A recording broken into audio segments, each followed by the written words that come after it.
Clay did run for the presidency in 1832, advancing his American system.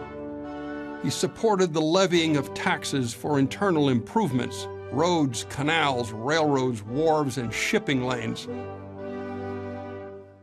He advocated increasing American manufacturing. Among the tax measures Clay supported was a high protective tariff that had been advanced by President John Quincy Adams and passed by Congress in 1828. Although the tariff of 1828 protected Northern manufacturing by making it more expensive to import foreign manufactured goods, it crippled Southern agricultural states that manufactured little and relied upon imports.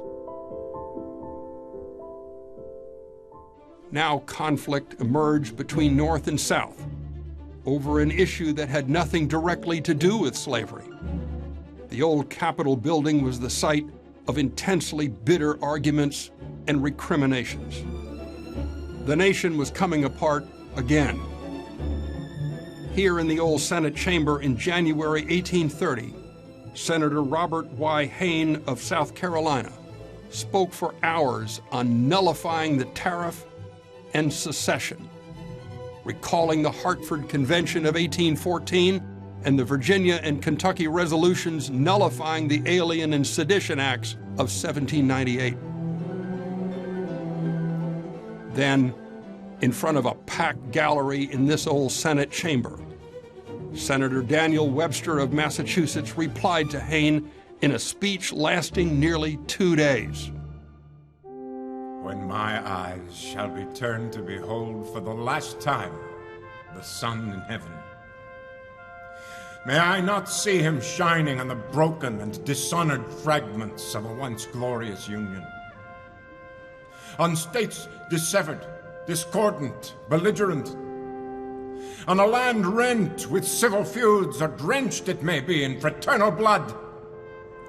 Let their last feeble and lingering glance rather behold the gorgeous ensign of the Republic, not a stripe erased or polluted, nor a single star obscured.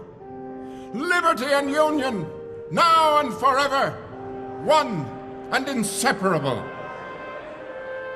Daniel Webster. Those were words school children would memorize. Those were words Union soldiers would recall as they went to war 31 years later.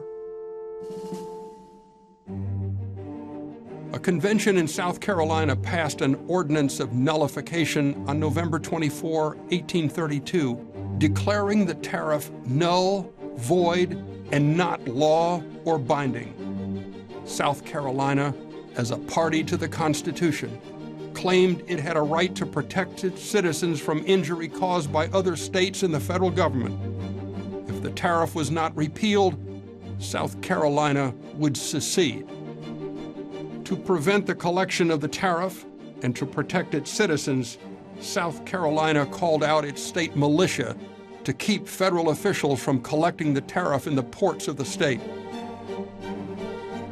President Andrew Jackson, an ardent champion of states' rights, nevertheless responded to South Carolina on December 10, 1832, with a proclamation asserting that disunion by armed force is treason. Jackson warned of dreadful consequences and punishment if South Carolina blocks the enforcement of the tariff. South Carolina dared Jackson to send a military force to stop it. The nation was on the brink of civil war again.